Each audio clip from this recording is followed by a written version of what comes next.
Halo semuanya, perkenalkan nama saya Lija Siboro. Saya berasal dari kampus Politeknik Negeri Medan dengan NIM 18050093006. Saya berasal dari kelas AB5H dengan program studi Administrasi Bisnis. Saya akan menjelaskan 5 topik dari mata kuliah Hubungan Masyarakat.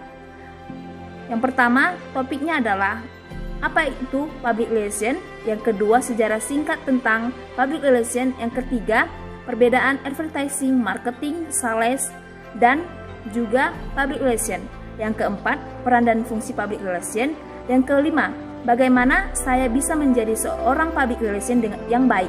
Yang pertama saya akan menjelaskannya, yaitu public relation adalah hubungan antara kelompok-kelompok dengan suatu tatanan masyarakat, di mana hubungan ini terjadi antara kelompok-kelompok atau asosiasi dan juga antara organisasi dengan para asosiasi-asosiasi dan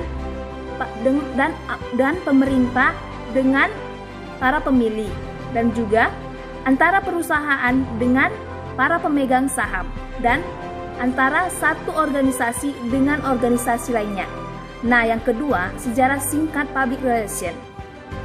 Pada umumnya di Indonesia, public relation ini dikenal pada umumnya dengan sebutan humas atau hubungan masyarakat.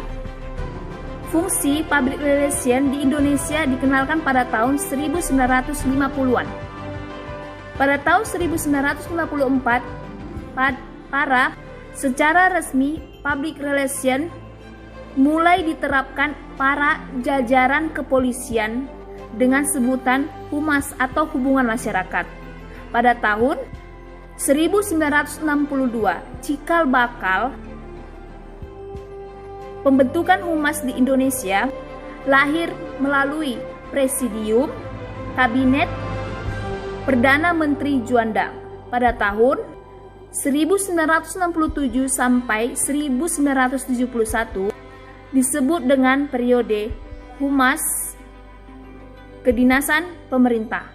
Yang ketiga, saya akan menjelaskan perbedaan antara advertising, periklanan, dan marketing, pemasaran, sales, promosi penjualan, dan public relation. Nah, advertising atau periklanan adalah periklanan, yaitu yang berhubungan dengan iklan, di mana berita pesanan untuk mendorong atau membujuk khalayak ramai agar tertarik pada barang ataupun jasa yang ditawarkan. Yang kedua, marketing atau pemasaran adalah perihal menyebarluaskan ke tengah-tengah masyarakat demi meraih laba. Yang ketiga, sales atau promosi penjualan adalah mempertahankan dan mempertinggi tingkat penjualan. Dan yang keempat, public relation adalah manajemen dari berbagai hubungan antara suatu lembaga dengan publiknya. Dan yang keempat, peran dari public relation ada 3. Yang pertama, memberikan penerangan kepada masyarakat. Yang kedua, melakukan persuasi untuk mengubah sikap dan perbuatan masyarakat secara langsung. Yang ketiga, berupaya untuk mengintegrasikan sikap dan perbuatan suatu badan atau lembaga sesuai dengan sikap perbuatan masyarakat atau sebaliknya. Adapun fungsi, yang tadi yang saya sebutkan adalah fungsi, dan di sini ada peran. Peran dari public relation ada 2, yaitu yang berorientasi ke dalam atau inward looking, dan yang berorientasi ke luar atau outward looking. Dan yang kelima, topiknya yaitu bagaimana saya menjadi seorang public relation yang baik. Saya akan, yang pertama, mampu menghadapi semua orang dengan berbagai karakter. Yang kedua, mampu berkomunikasi dengan baik. Yang ketiga, mampu mengorganisasi segala sesuatu. Yang keempat, mampu berimajinasi. Yang kelima, memiliki integritas personal maupun dalam pribadi saya sendiri. Sekian penjelasan dari topik yang saya jelaskan. Terima kasih.